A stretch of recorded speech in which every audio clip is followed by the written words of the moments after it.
Bom dia. Bom dia. Não tem gente aqui nesse lugar? Bom dia. Bom dia. Quem dormiu bem, diga aleluia. Aleluia. Glória a Deus, eu também dormi maravilhosamente bem. Queria que você desse um abraço de lado aí na pessoa que está perto de você e falando, meu irmão, o dia é nosso. Você está preparado, sim ou não? Sei que vocês já tiveram um momento aqui com o Padre, que tenho certeza que foi muito satisfatório. Quero agradecer mais uma vez a oportunidade de estar aqui com vocês nesse avivamento para servos. Mas mediante uma pesquisa importante para esse momento, queria fazer algumas perguntas para vocês, pode ser? Antes da gente começar a pregação. Primeiro, deixa eu perguntar aqui, alguém que está aqui sentado não é servo de grupo de oração, alguma coisa assim? Quem não é, levanta a mão, por favor. Beleza. Vocês que levantaram a mão, vocês são de qual pastoral, movimento, comunidade, grupo? Deixa eu entender. Me explica. Oi? Não entendi nada. Movimento familiar cristão. É isso. Beleza. Outro. Catequista. Muito bom. Outro. Liturgia. Outro. Oi? Frequenta a missa. Maravilhosa. Perfeito.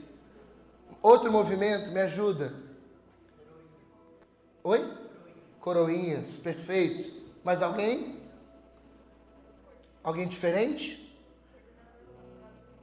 Pastoral da Comunicação, PASCOM. Mais alguém diferente? Perfeito.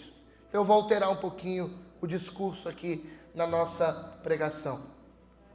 É muito importante que eu faça essa pesquisa inicial, porque havia uma concepção aqui de que vocês eram praticamente todos, ou pelo menos a maioria, servos de grupo de oração. E a linguagem até para se comunicar com quem é servo de grupo de oração é diferente de quem é de outros movimentos. Então, nessa pregação agora, eu quero ser bem intencional para todos vocês que estão aqui. E eu quero mesmo fazer uma experiência com vocês no final, uma experiência realmente carismática, para que vocês, de fato, possam ter a experiência daquilo que a igreja chama de batismo no Espírito Santo. Você lembra de João Batista, o precursor, aquele que veio antes de Jesus, você lembra dele? Um dia João Batista, diante dos seus discípulos, fazendo uma pregação, disse assim: eu vos batizo com água, mas virá alguém que é mais forte do que eu, e ele vos batizará com o Espírito Santo e com fogo. Fala, fogo. E essa experiência, todos nós, diga aleluia, precisamos experimentar, né? Independente do movimento, da pastoral, do grupo, não importa. Todos nós precisamos. E isso se mostra ainda mais claro quando Jesus, na conversa com Nicodemos, diz assim: vos é necessário nascer de novo. E ele pergunta na sua inteligência farisaica, dizendo: mas é possível que eu, velho, volte ao ventre da minha mãe? E Jesus disse: não é assim que é para você nascer de novo. Vos é necessário nascer de novo da água e do Espírito Santo. Ou seja, é um nascimento espiritual. E o que vai acontecer com você que nesse final de semana, pergunte o quê? Você vai nascer de novo. Pode aplaudir o Senhor.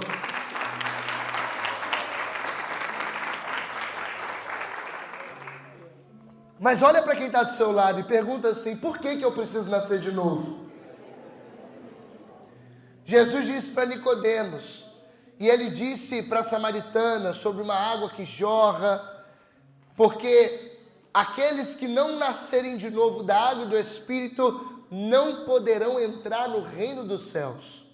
A proposta desse final de semana é, claro, movimentar o teu coração e te deixar completamente avivado para aquilo que você já cumpre na igreja, na casa de Deus, nas pastorais, nos movimentos, nas cidades que vocês fazem parte. Mas, sobretudo, essa experiência desse final de semana também é uma experiência de segunda conversão. E olha que coisa bonita, se você pega uma grande santa da Igreja Católica, chamada Teresa de Ávila, quem gosta de Santa Teresa de Ávila? Teresa de Jesus. Não, merece uma salva de palmas, Santa Teresa, não é verdade? Santa Teresa d'Ávila foi a reformadora do Carmelo, junto com São João da Cruz. Santa Teresa de Ávila é que diz aquela frase: precisamos ter uma determinada determinação, não é verdade? Uma determinada determinação. É ela que escreveu aquele livrinho bonito, quem já ouviu falar dele? O Castelo Interior ou Moradas. Quem já ouviu falar desse livro? Santa Teresa está um pouco famosa aqui. Quem já ouviu falar do livro chamado Caminho de Perfeição? Livro da Vida. Maravilhosa. É Santa Teresa de Ávila que escreveu todos esses livros. Pasmem. Sabe qual foi a idade que Santa Teresa de Ávila passou, segundo ela mesma, pela segunda conversão? Pergunte qual? Com 40 anos. Quando ela ficou adoentada, chegou um livro na mão de Santa Teresa de Ávila chamada O Abecedário, falando sobre oração. E naquele momento daquele livro ela percebeu que ela precisava de uma segunda conversão. A igreja chamaria isso de sair do estágio inicial para o estágio progredido. E depois, claro, que ela se torna um estágio avançado. Já era uma freira há muitos anos. Rezava todos os dias, mas ainda não tinha vivido a experiência da segunda conversão. Você está sentado nessa cadeira. Você talvez faz parte de movimento. Você já vai à missa todo domingo. Às vezes você já vai até na missa na semana. Você reza o texto, mas ainda precisa passar pela segunda conversão. A segunda conversão é a entrada na via iluminativa, ou seja, é a via dos progredidos. É aqueles que estão ao caminho da via dos perfeitos, dos avançados. E é isso que precisa acontecer. E no final dessa pregação, o Senhor, para nos dar força para sair daqui nesse final de semana realmente avivados, diga aleluia, Ele vai nos batizar com o Espírito Santo e com fogo, amém? Então já aplaude o Espírito que Ele vai fazer grandes coisas por você. Todos nós, então não pense, não, é porque isso é um atributo da renovação carismática católica. Não é isso. Ser batizado no Espírito é uma necessidade de todos os cristãos. Eu acabei de mostrar para você através do próprio Cristo, na conversa com Nicodemos e na fala do grande São João Batista que preparou o caminho do Senhor. Você já me conhece? Alguém aqui não estava aqui ontem? Não estava? Para quem não me conhece, eu me chamo Natan, aliás, Marcos Natan, tenho 27 anos de idade, sou casado com a Elisa, sou pai do Nicolas e pai do Tomás. O Tomás de 1 ano e 11 meses e o Nicolas de 30 dias. Hoje completa 1 mês de nascimento. Estou com um recém-nascido, fresquinho em casa, cheirando leite. Coisa maravilhosa, amém? Abra sua Bíblia comigo, por favor. Romanos capítulo 8, versículo 38. Romanos capítulo 8, versículo 38. Novo Testamento. Mateus, Marcos, Lucas, João, Atos, Romanos. Se você chegar em Mateus, é só indo para frente. Chegar em Marcos, vai para frente. Lucas, para frente. João, vai para frente. Depois dos Evangelhos, Atos dos Apóstolos. Depois de Atos, Romanos. Romanos capítulo 8, versículo 38.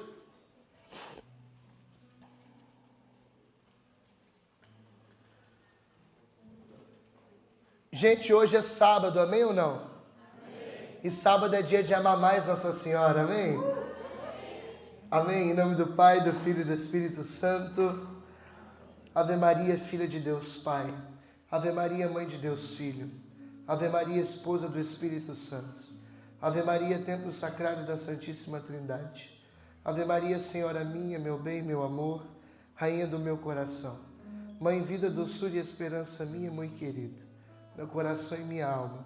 Sou todo vosso e tudo que pertence a mim é vosso. Ó Virgem sobre todas bendita. Esteja, pois, em mim a vossa alma para engrandecer o Senhor. Esteja em mim o vosso espírito para rejubilar em Deus. Colocai-vos, ó Virgem fiel, como selo sobre o meu coração, para que em vós e por vós seja eu achado fiel a Deus. Concedei-me a Mãe de misericórdia, que me encontre no número daqueles que amais, ensinais, guiais, sustentais e protegeis como filhos. Fazei que por vosso amor despreze todas as consolações da terra e aspire só celestes, até que para a glória do Pai, Jesus Cristo, vosso Filho, seja formado em mim, pelo Espírito Santo, vosso esposo fidelíssimo, e por vós, sua esposa muito fiel, assim seja. Amém. Ave Maria. Bendita sois vós entre as mulheres, bendito é o fruto do vosso ventre, Jesus. Santa Maria,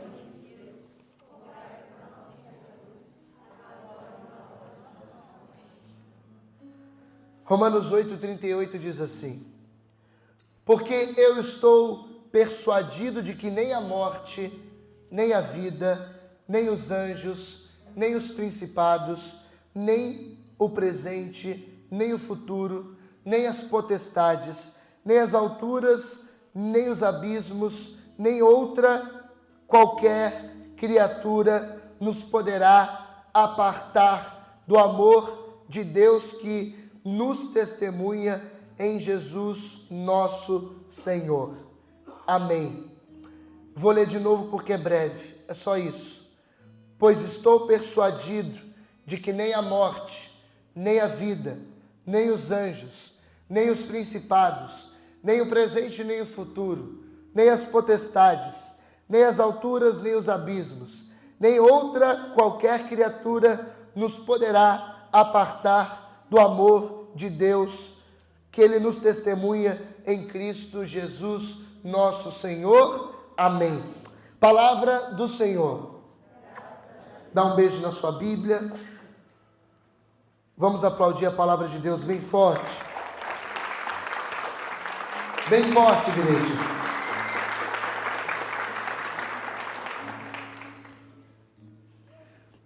São Paulo é uma das pessoas, na minha opinião, da Sagrada Escritura, que são uma das pessoas mais emblemáticas e diferentes de toda a história da Bíblia. A história de São Paulo, o apóstolo, aquele que viria a se tornar a coluna da igreja, é uma história que, para nós, é uma história de conversão que pode sim ser exemplo para a nossa vida. Paulo, na verdade ainda Saulo, ele era um fariseu, um doutor da lei, um mestre da lei. E quando a história e a tradição dizem que ele era doutor da lei, realmente ele era um doutor em leis, ele era um advogado.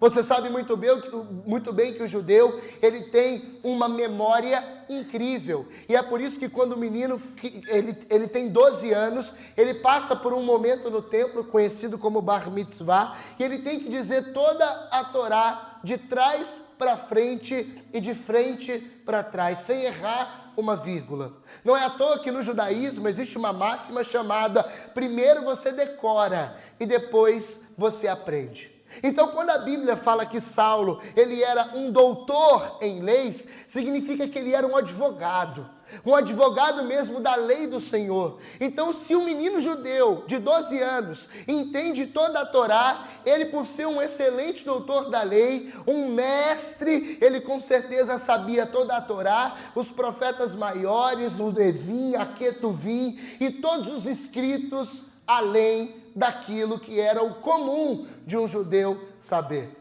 Ele, na sua grande defesa da lei do Senhor, ele percebeu que começou a aparecer no meio daquela região uma seita conhecida como a seita nascida do judaísmo ou cristianismo. Na verdade, no início os cristãos não eram chamados por esse nome, na verdade eles eram chamados de seguidores do caminho, porque Jesus disse em João capítulo 14, versículo 6, eu sou o caminho, a verdade e a vida. Ninguém vai ao Pai senão por mim. Então os primeiros seguidores de Jesus eram chamados de seguidores do caminho. E é por isso que no Brasil o Frei Gilson Sobreiro fundou uma fraternidade com esse nome bem tradicional, primitivo, chamada Fraternidade o Caminho, para homenagear como era chamado a igreja primitiva. E dentro dessa seita dos judeus, os cristãos, os seguidores do caminho, Paulo, na defesa da lei, por ser um doutor da lei, ele começou a perseguir os cristãos. Então a Bíblia diz que ele assinava cartas e aprovava a perseguição e até a morte de cristãos que falavam do nome de Cristo naquela região. E você sabe muito bem que aí naquele momento vai acontecer, no Atos capítulo 8, a primeira morte por causa de nosso Senhor Jesus Cristo, que foi a morte de Santo Estevão, que a Bíblia diz e garante que foi assinada e aprovada pelo apóstolo, na verdade ainda por Saulo de Tarso. Um capítulo antes da sua conversão. Depois que Estevão morre, a perseguição começa a ficar cada vez mais feroz.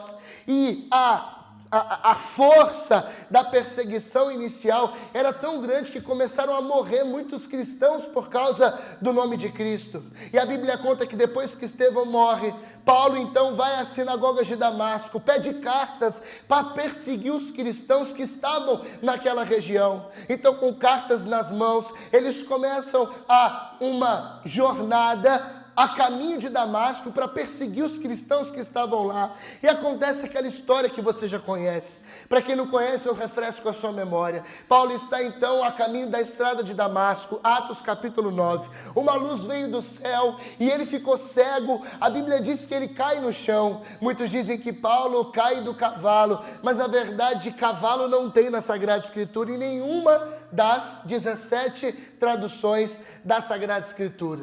Caindo do cavalo ou não, ele cai no chão. Acreditas que tem cavalo? Vale dizer para você, porque como um doutor da lei, um advogado das leis, com certeza ele não era uma pessoa qualquer. E como de onde ele estava até a cidade de Damasco era mais ou menos 33 a 38 quilômetros, você acreditaria que aquele homem que era general do exército, ele não iria a pé.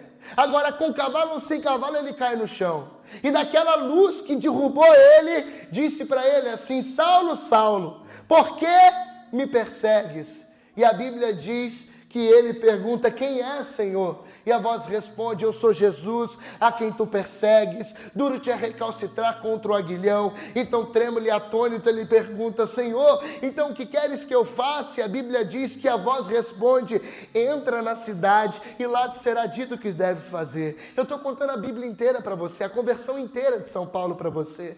Então ele, ajudado pelos companheiros, entra na cidade de Damasco, entra numa rua à direita, na casa de Judas, e fica ali 3 dias, sem comer nem beber. A Bíblia diz que ele fica cego. Um homem estava viajando, um discípulo do Senhor, chamado Ananias, e o Senhor diz: volta para trás, Ananias, vai na casa de Judas, na rua direita, lá tem um homem, ele está cego, ele vai estar orando, coloca a mão na cabeça sobre ele para que ele possa ser batizado, porque ele será um instrumento para mim nas nações. E Ananias pergunta a voz do Senhor dizendo: mas quem que está na casa de Judas, na rua direita? E o Senhor fala para ele: é Saulo. É o perseguidor da igreja.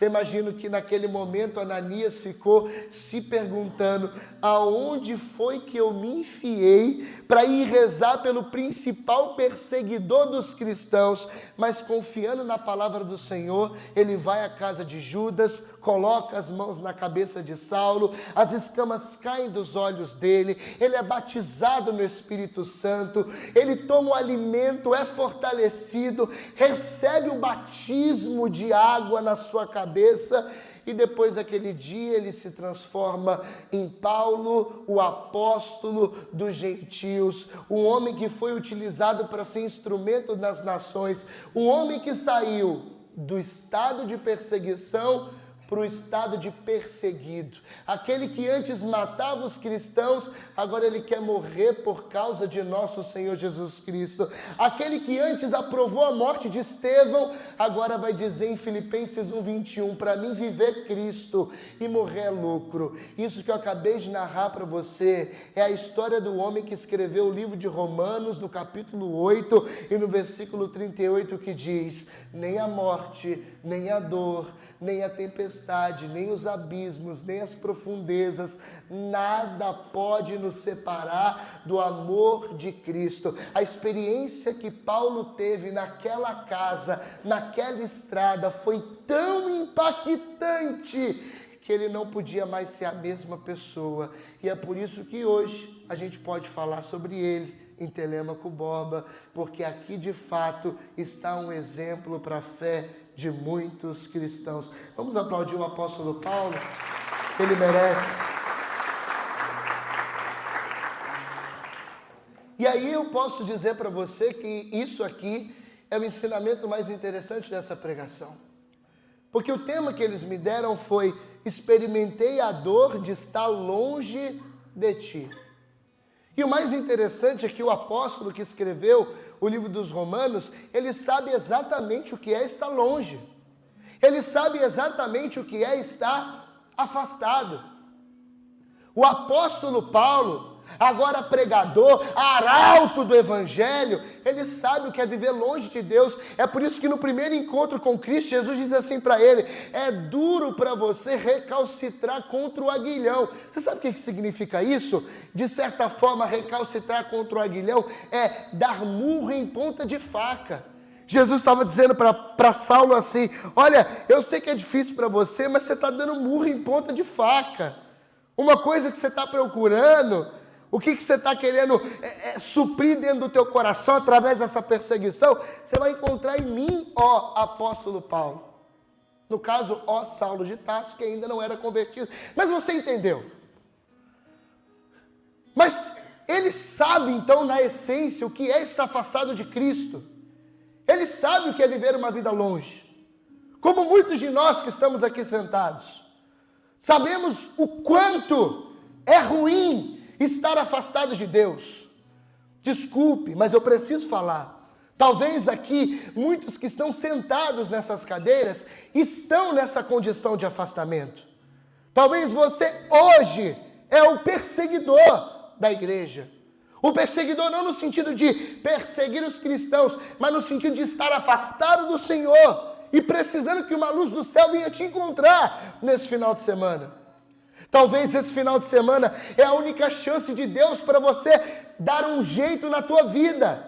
Porque Paulo entende o que é estar afastado do Senhor. E eu quero te dizer com muita sinceridade, não existe dor maior no nosso coração do que a dor de estar longe, afastado de Deus.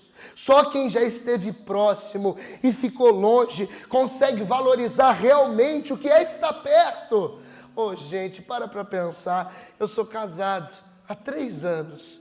E às vezes em casa, a esposa e o esposo tem alguns choques, não é verdade? Quem é que é casado? Levanta a mão. Mas aí eu viajo para a missão. Porque eu vivo disso, meu trabalho é isso, a minha vida é isso, a minha doação é assim. Mas aí eu saio de casa em 10 minutos e ela manda mensagem, ou eu mando para ela dizendo: nossa, mas como eu queria estar em casa com você. Mas 10 minutos atrás ela está brigando comigo. Mas a gente só dá valor de fato quando a gente está longe, quando a gente está afastado. E o que eu quero dizer para você é: não espere você perder, tá bom? Para você valorizar aquilo que você perdeu. Não espere acontecer a pior desgraça do mundo para que você possa valorizar a experiência de um final de semana como esse. E talvez você até pense assim: mas meu Deus, eu não sabia que o negócio ia ser tão carismático assim. Ei, meu amado, isso é uma oportunidade de Deus para você mudar a tua vida, para você transformar a tua história, para você sair de um estágio de morte espiritual, para você vir para a vida novamente. Porque Paulo entende o que é estar afastado. Ele sabe o que é estar longe, ele sabe o que é uma experiência, é claro que aqui eu estou traduzindo para nós, ele sabe o que é ficar sem rezar, ele sabe o que é ficar sem contato com Deus, sem comunhão com Deus, ele sabe o que é não estar em estado de graça, ele sabe o que é ter afastado da Santa Missa, ele sabe o que é ter afastado do movimento, da pastoral, do servir, ele entende o que é isso. E é por isso que ele diz assim, que depois que ele toma uma decisão, nada mais pode nos separar do amor de Deus. Mas para que a gente chegue nesse estágio, para que a gente chegue nesse momento de, olha, desculpa, mas nada me tira da presença dele, nada me rouba da presença dele, nada me afasta da presença dele, a gente tem que passar primeiro pelo primeiro estágio. É uma redundância, primeiro pelo primeiro, claro, sim, primeiro é primeiro, pronto, você entendeu? É preciso passar pela primeira etapa. E a primeira etapa é a etapa de aproximação com Cristo Jesus. E aí eu quero abrir o leque um pouquinho para vocês, porque talvez aqui muitos sentados pensam assim, mas eu já estou nesse lugar. Eu já estou na primeira aí, na primeira etapa, eu já sou. Eu sou da Pascom, eu vou à missa toda semana. Eu estou no grupo de oração, eu estou no movimento Famílias Cristãs Renovadas.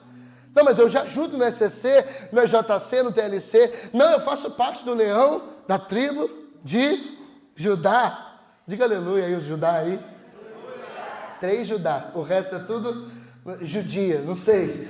Vamos lá, quem são os leões de Judá? Diga aleluia. Aleluia. Eu já sou de movimento, eu já estou próximo. Mas aí a pergunta que eu te faço é, será que você está próximo mesmo? Porque Santa Teresa de Ávila, ela precisou ler um livro em cima de uma cama para entender que ela ainda precisava de uma segunda conversão. Em que estágio você está? E isso porque Santa Teresa de Ávila, você vai me desculpar, eu não imagino ela cometendo grandes pecados mortais em cima de uma cama. Óbvio que não. Mas na nossa condição, aonde você está? Com aquelas mesmas atitudes antigas? Com aquelas mesmas atitudes velhas? Gente, esse final de semana é um final de semana da provocação. Deus vai te fazer de saco de pancada mesmo. No sentido de, ou você vai acordar por bem ou por mal, querido. Porque Deus vai fazer alguma coisa na nossa vida e na nossa história. Olha a transformação que Deus fez na vida de Saulo de Tarso. Transformou a vida dele da água para o vinho. E a nossa vida parece que nunca muda. A gente continua aquela água de salsicha. Sabe o que é água de salsicha, né? Aquela água sem graça, que não é nem clara mais, mas também não é muito suja, avermelhada, é uma coisa estranha. É insossa, não é verdade? Sem sal, sem sabor, não tem pegada. É a vida espiritual de muita gente na igreja. É o servir de muita gente, é aquele tipo de pessoa que ele se dispôs para servir, mas quando pede ele faz corpo mole, ele não quer determinados serviços, aí pede para lavar o banheiro, ele se recusa, aí manda buscar o pregador, ele fala assim, ai, eu não posso ficar aqui não, acho que eu prefiro ficar aqui na capela. É aquele tipo de gente que escolhe as coisas. Você continua no mesmo lugar, no nível 1, está na hora da gente subir de nível, igreja. A igreja não pode nunca canonizar um santo medíocre. É claro que isso aqui é quase que uma antítese. Não existe santo que não é medíocre. No sentido de, ele era. Não. Santo nunca é medíocre. Nunca. O santo nunca se cansa. E nosso Senhor Jesus Cristo é um exemplo máximo daquilo que nós deveríamos ser. Marcos capítulo 1, versículo 35.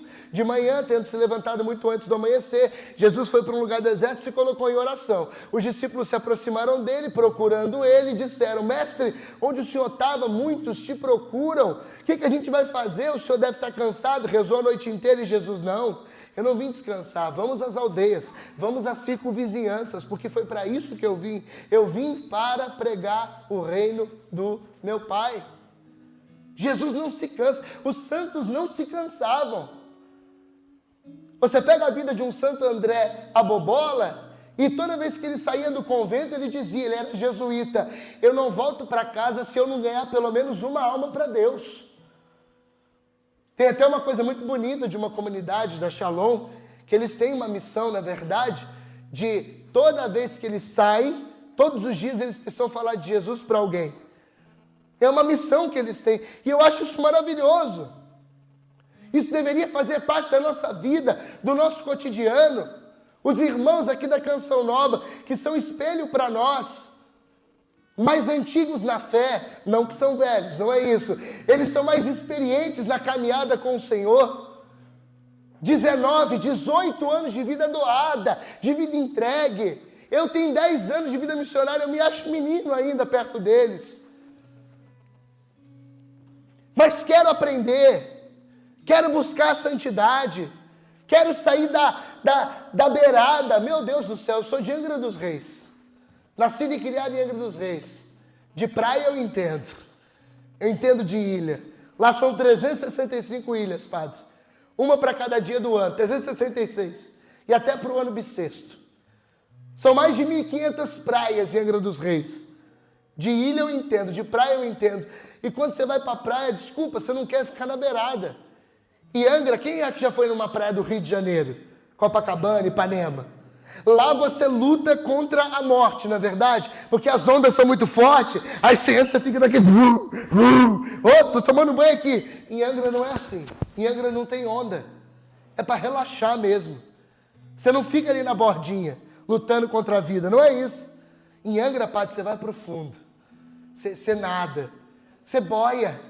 Quando eu adoro ficar boiando assim, mas sou uma foca, encalhado, barriga para cima, ô Senhor. E aí, Maicon, chega até a dormir de tanto boiar. A última vez que eu fui para a praia, eu levei meu menino, Tomás. Eu falei, pai, fica com ele aí que eu vou relaxar. Fui lá pro fundo, sem nadar. Também boia não afunda, né? E fiquei lá 30, 40 minutos. Voltei parecendo um pimentão, tudo vermelho. Que eu fiquei com a cara virada pro sol. Ninguém quer ficar na beirada, padre, não é verdade? A gente quer águas mais... pelo amor de Deus, me ajuda. Águas mais... Fala para quem está do seu lado, você precisa de água mais profunda. Fala para essa pessoa, você está parecendo água de salsicha. Água de salsicha dá até um negócio assim, né? A gente... Imagina você bebendo água de salsicha aí, vai. Não dá... Não é verdade? Não dá até uma ânsia de vômito? Já bebeu um copo de água morna? O vômito vem na hora. É por isso que Apocalipse capítulo 3, versículo 15, Jesus disse: ou você é quente, ou frio. Por quê? Porque os mornos, porque é mornos, não é mornos não, tá? Algumas palavras mudam o time da vogal tônica de O para O. São chamados de plurais metafônicos. É tipo... ovos e ovos, entendeu? Não é ovos, é ovos. Salva de palmas, muito bom, muito bom, muito bom. Ou você é quente ou frio, os mornos serão vomitados da boca de Deus. Por quê? Porque na região da condenação do frio, do quente e do morno, era uma região de águas termais. Olha só. O que Jesus está falando? Água morna dá vontade de vomitar. É melhor ser frio ou ser quente? O no meio, irmão, não dá. Fala para quem está do seu lado, eu estou com vontade de vomitar aqui agora. Faz assim, uma pessoa. Faz aí, em nome de Jesus. É isso. Bem característico. Deus não nos quer no raso, amém ou não? Fala aleluia. Deus não nos chamou. Só que você precisa entender que é uma dor muito grande estar longe do Senhor.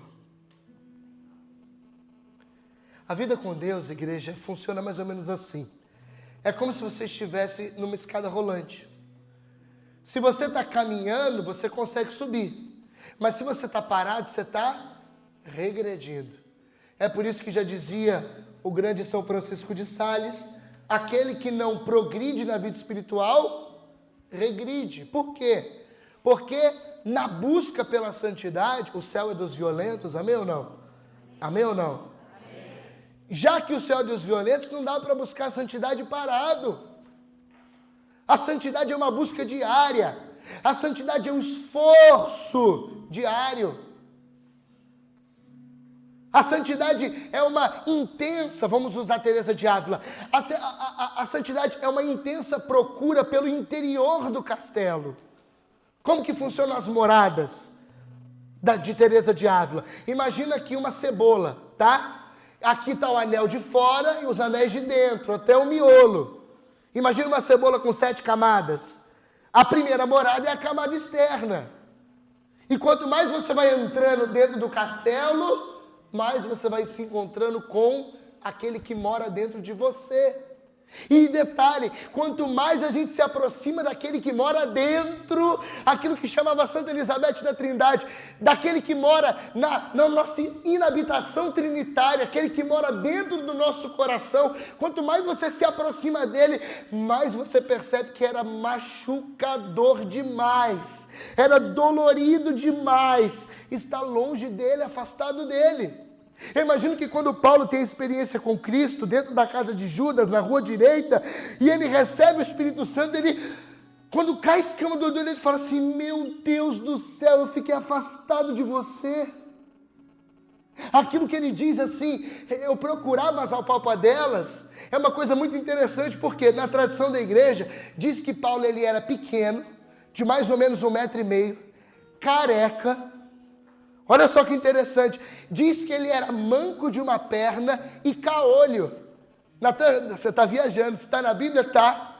Preste atenção. O pequeno e careca está em 2 momentos da Sagrada Escritura. Mas sobretudo quando fala do voto do Nazireu, que ele não conseguia fazer um voto perpétuo. Tinha que ser por período determinado. Por quê? Porque ele não tinha cabelo. Diziam que ele era manco, a tradição fala que depois da experiência com Cristo na estrada de Damasco, ele ficou manco. Que ele tinha um problema nos olhos, que ele era caolho, é porque quando ele escreve aos Gálatas, ele diz assim, eu sei que vocês me amam tanto, que se vocês pudessem, vocês me dariam os olhos de vocês. Por quê? Porque ele tinha uma deficiência. E ele com uma deficiência nos olhos, agora que as escamas caem dos olhos dele, ele fala assim, meu Deus, agora eu estou enxergando direito. Não que ele tenha sido curado fisicamente, isso aqui é espiritual. É como se ele percebesse, meu Deus, como era ruim estar afastado de você. Meu Deus, como era ruim estar do outro lado da moeda, perseguindo ao invés de ser perseguido. Você consegue entender isso? Quanto mais, preste atenção nisso aqui é profundo. Quanto mais você se aproximar de Deus, diga aleluia, mais você vai entender o quanto era ruim estar longe dele. Quanto mais você se aprofunda na fé, diga aleluia, mas você percebe que era ruim demais não conhecer a fé. Oséias capítulo 4, versículo 6, o povo se perde por falta de conhecimento. Jesus disse em, acho que João capítulo 5, 39, as escrituras dão testemunho de mim, portanto errais porque não conhecem a escritura e nem o poder de Deus. Olha o que Jesus está dizendo para os apóstolos, vocês erram porque não conhecem. Então uma pessoa que era, vou colocar a palavra burra, mas vocês vão me entender. Uma pessoa que era burra e agora ela sabe, ela olha para trás e fala, meu Deus, era muito ruim ser burro. E o pior cego é aquele que não quer? Meu Deus do céu. O quarto concílio lateranense dizia, a ignorância é a mãe de todos os erros. E aí você percebe, quanto mais você se aproxima do Cristo, você fala assim, meu Deus, era muito ruim estar longe. A minha vida, por exemplo, lá na minha cidade, eu não era um bom católico de berço. Eu fui católico de berço porque os meus pais eram católicos. Mas eu tinha uma promessa com Deus que quando eu fizesse 15 anos e fizesse a crisma, eu ia sumir da igreja porque eu não aguentava aquilo. Tanto que naquela idade eu tinha sonho de ser MC, eu tinha sonho de cantar funk no Rio de Janeiro, imagina? MC Godinho, eu sou MC Godinho. Tá ligado? Eu ia ser mesmo. E acho que ia ser bom, viu? Mas o meu sonho era morrer num acidente de moto, numa 600 cilindradas. Era uma vez um rapaz interessante, de Angra dos Reis. Era o meu sonho. Eu queria ser funkeiro para ter o tanto de mulher que eu quisesse, dinheiro, uma moto bastante poderosa, para no futuro morrer num acidente, pelo menos a uns 250 km por hora. Olha que sonho retardado. Aí eu olho para trás e eu digo o quê? Meu Deus, como era ruim estar longe de... É o tema da nossa pregação. Que dor era estar longe de ti. Que dor era estar afastado. Agora eu quero a presença, eu quero a proximidade. E aí eu quero falar de algumas coisas práticas aqui, para a gente sair do campo da imaginação e começar a dar algumas atividades para vocês. Conserta a vida de vocês. Vamos consertar a nossa vida. Não dá para a gente ficar, desculpe a palavra, não dá para a gente ficar nessa cachorrada espiritual, não. A gente vem para o retiro, mas a gente continua pagão, igual o povo do mundo. Eu fui pregar num retiro recentemente aqui no Paraná, na Caixa Prego, não importa. E aí eu perguntei aqui o povo, nossa, quem conhece aqui a igreja? Quem conhece a Canção Nova? E a Colo de Deus? Beleza. A quem foi na Expo Engai? Todo mundo levantou a mão. Eu falei, vocês vão tudo para o inferno. Porque vocês conhecem mais Ana Castela do que Colo de Deus, poxa. Não falei nesse sentido, mas eu falei, vocês querem mais Ana Castela, Henrique não sei quem, Jorge Mateus, do que a presença de Deus? Que vergonha! É para servos do Senhor, para quem comunga Nosso Senhor na língua, ouvir esse tipo de coisa. Aí você fica em casa com o celular na mão, assistindo um pagode da ofensa, ou vendo o Tiago Ventura, aquele idiota, ainda por cima ateu. Aí fica um monte de jovenzinho na internet imitando aquele humorista, o Igor Guimarães, pissulou, pissulou. Por que você não imita a vida dos santos? E fica imitando aquele idiota na internet? Vai imitar São Francisco de Assis, na hora da tentação do pecado se joga nos espinhos. Vai imitar o Padre Pio, que ficava mais de 5 horas adorando o Santíssimo Sacramento. Vai imitar Teresa de Ávila, fazendo oração mental. Agora vocês não aplaudem, né? Eu vou aplaudir também. Muito bom.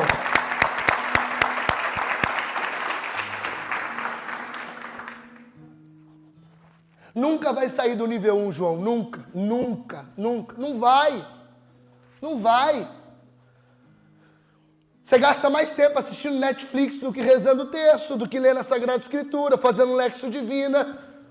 A pessoa chega para mim perguntando, Natan, você viu o filme tal que lançou? Eu falei, cara, eu não tenho tempo. Mas como assim, Natan? Que eu tenho 2 filhos. E o tempo que eu tenho de sobra é o tempo que eu uso inteiramente para Nosso Senhor. Eu não gasto tempo com outra coisa. Ah, Natan, então você não assiste um filme? É que eu já não gosto muito de filme, então já ajuda. Mas eu fiz uma opção por Deus. Eu fiz, sabe o que, igreja? Uma opção definitiva, eu não volto atrás.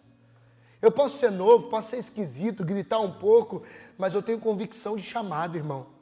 Eu saí de casa, eu tinha 17 anos de idade, fui morar em Minas Gerais. Aí, Darlene, eu também morei em vários lugares. Morei em Minas Gerais, na Palavra Viva, depois fui para São Paulo, para Guarulhos, depois fui para o Rio, depois fui para não sei aonde, morei em Angra dos Reis, morei em Jandar do Sul, estou em Maringá. Não fui para Nazaré ainda, mas assim, eu vou.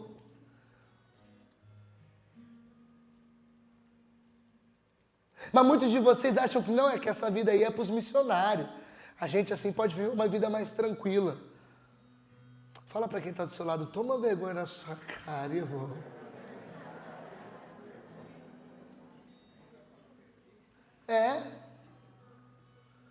Beato Carla Acutis vai ser canonizado agora. Diga aleluia.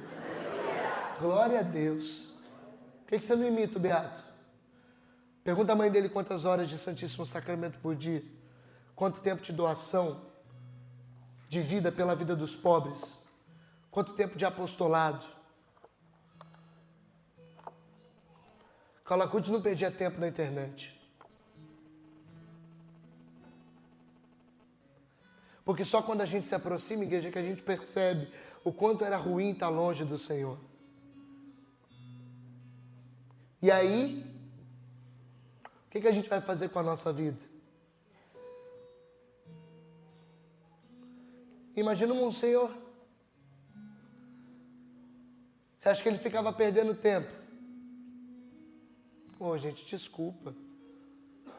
A gente não sabe então o que é a vida de um santo. Me desculpe. Santo Afonso Maria de Ligório fez um voto de nunca perder tempo. Então o tempo todo ou estava rezando, ou estava escrevendo, ou estava trabalhando, ou estava conversando sobre as coisas do céu. Quando o assunto começava a desviar, ele vocês vão me dar licença, vou me retirar. Ia para a sua meditação, para a sua contemplação. Como você tem administrado o seu tempo? Ah, não, Natan, é que eu não tenho tempo, eu trabalho demais. Tempo é questão de prioridade. A gente tem tempo para aquilo que a gente tem prioridade, para aquilo que a gente quer. E que bom que nós estamos aqui nesse final de semana, porque essa é a maior oportunidade de Deus para que o nosso coração saia do estágio 1 para o nível 2. Diga aleluia. É isso que Deus quer fazer comigo e com você. Deus quer transformar a nossa condição. Deus quer transformar a nossa história. Não dá para viver de qualquer jeito, igreja. Não dá. É o que Paulo dizia, agora convertido, não mais perseguidor, dizendo, olha, já que um só morreu por todos, logo todos devem morrer e viver para ele. Gálatas capítulo 2, versículo 20, já não sou mais eu quem vivo, é Cristo que vive em mim. Filipenses 3:8, na verdade, eu julgo como perda todas as coisas em comparação com o bem supremo, que é o conhecimento de Jesus Cristo, meu Senhor. Por ele, eu tudo desprezei e agora eu tenho conta de esterco a fim de ganhar a Cristo está com ele, não com a minha justiça que vem da lei, não, mas com a justiça que se obtém pela fé em Cristo, a justiça que vem de Deus pela fé. Por isso não pretendo dizer que já alcancei essa meta e que cheguei à perfeição, não, mas eu me empenho em conquistá-la uma vez que eu fui conquistado por Cristo. Meu Deus, aplaude o apóstolo Paulo.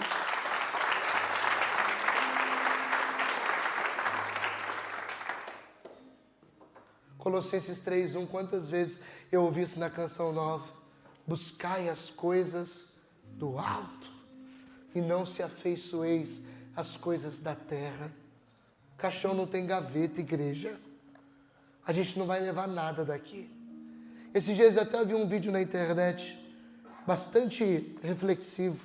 Talvez já chegou esse vídeo para você também. É um vídeo que viralizou, dizendo assim, uma voz bem grossa, assim, imponente, dizendo: já parou para pensar que daqui 100 anos outras pessoas estarão morando nas nossas casas, usufruindo dos nossos bens? Quem já viu esse vídeo aí na internet? Tá vendo, igreja? Até o Instagram está evangelizando mais que eu sei. E é verdade. Daqui 100 anos, todo mundo, até o Papa, vai ter morrido. E vai ter outra galera, outro papa, outro bispo, outro cardeal, outro. E eles nem nasceram ainda. Olha a verdade. Transformação de vida, transformação de caráter. Porque só buscando essa proximidade, diga amém, é que a gente vai perceber o quanto é ruim estar longe do Senhor. Eu quero repetir isso aqui para isso aqui se fixar dentro do seu coração. Talvez na condição que você está, você pense, não, está tudo bem. Eu acho que eu estou vivendo uma vida boa. Confie em mim. Se aproxima mais dele, que você vai falar, meu Deus, como eu estava longe. Você pegou isso aqui? Simplicidade e profecia. Você pensa que você está bem. Não, eu estou tranquilo. Eu estou no leão de Judá. Está tudo bem na minha vida. Estou na pastoral, não é verdade? Estou indo na missa. Muito bom. Mas aí quando você se aproxima um pouco mais, se compromete um pouco mais, busca um pouco mais, deseja um pouco mais, aí você fala, meu Deus, como eu estava longe. Como era ruim estar longe de ti. Quem já se converteu aqui há mais tempo consegue dizer isso tão bem quanto eu. Quando a gente olha para trás, a gente fala assim, na verdade, meu Deus, como eu queria ter te encontrado mais cedo. Quem é que acha que encontrou Deus tarde? Levanta a mão. Se arrependimento matasse, na verdade, a gente voltava no tempo, não era isso? É isso que eu estou falando para você. Se achegue mais, se aproxime mais, Vem para perto! E você vai perceber o quanto você estava longe. Mas aí o detalhe que eu vou te dizer é, à medida que você se aproxima, à medida que você chega para perto, você vai poder dizer como São Paulo: estou persuadido de que nem a morte, nem a vida, nem os anjos, nem os principados, nem o presente, nem o futuro, nem as potestades, nada vai me separar do amor de Cristo. Nada!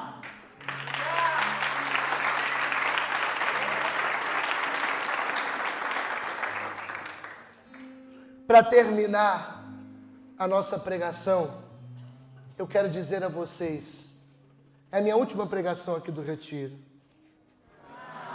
Obrigado. Queria ficar o final de semana, mas nós temos vocacional interno dos membros da nossa casa. Inclusive, muito obrigado por me trazer, mesmo para tão pouco tempo. Me sinto muito honrado. Muito obrigado, João, todos os meninos do Leão de Judá, Silvia, muito obrigado. Obrigado pela sua presença de estar aqui. Mas se eu pudesse deixar um recado para você, um recado da minha alma, da minha sinceridade, se aproxime ainda mais de Deus. Sempre que você pensar que está bom, você está pouco. Quando eu penso que não estou chegando, Senhor, estou pouco. Quero mais. Aí quando eu li bastante, estudei bastante, eu compro mais livro, aí eu percebo que eu sou burro. Aí quando eu vejo que não, Senhor, eu estou indo para a missa todo dia. Aí, não, mas o rosário você não está rezando completo. Não, Senhor, mas agora eu estou rezando a missa, estou indo no rosário. Mas você não está visitando quem está precisando. Ah, não, mas Senhor, agora eu estou indo na missa, estou rezando... Não, mas agora você está precisando de outra coisa, está precisando viajar mais, está precisando pregar mais, está precisando anunciar mais. Tem que ler a Bíblia inteira de novo. Ah, não, Senhor, eu já li 2 vezes, estou terminando a 3ª. Não tem que ler a 4ª, está pouco, está muito miserável mesmo. Aí você não está fazendo a Lexio Divina, aí você não está rezando o texto da misericórdia. E é comunhão. Você não está acordando na madrugada, você não está fazendo penitência, você não está fazendo mortificação. É sempre mais, sempre mais. Alguém vai dizer assim, mas como conseguir viver uma vida assim? A gente seria louco, a gente seria bitolado, a gente não aguentaria, porque a gente não é máquina. Mas deixa eu te dizer uma coisa, a máquina por si mesma, ela não tem força nenhuma. Ela precisa de um operador por trás dela. E quem opera a nossa vida é um operador de máquina chamado Espírito Santo de Deus. É Ele que vai guiar você até a santidade. Ah, mas eu não tenho força. Não precisa ter força, quem guia você é o Espírito. Ah, mas eu não tenho capacidade. Eles que vocês no dia do juízo, no dia que levarem vocês aos tribunais, o Espírito falará por vocês. Todas as vezes que você sentir que está bom, lembra que você pode melhorar. Natan, eu sei que o tema da pregação é experimentei a dor de estar longe de ti, ponto. Mas o que eu quero deixar de mensagem é, eu quero muito que vocês tenham sede de Deus. Sede de Deus. Isso não é coisa de carismático, não. Isso é coisa de quem quer ser santo, quem quer ir para o céu, quem quer Deus. Amém? Amém? Aplaude o Senhor de verdade nessa manhã.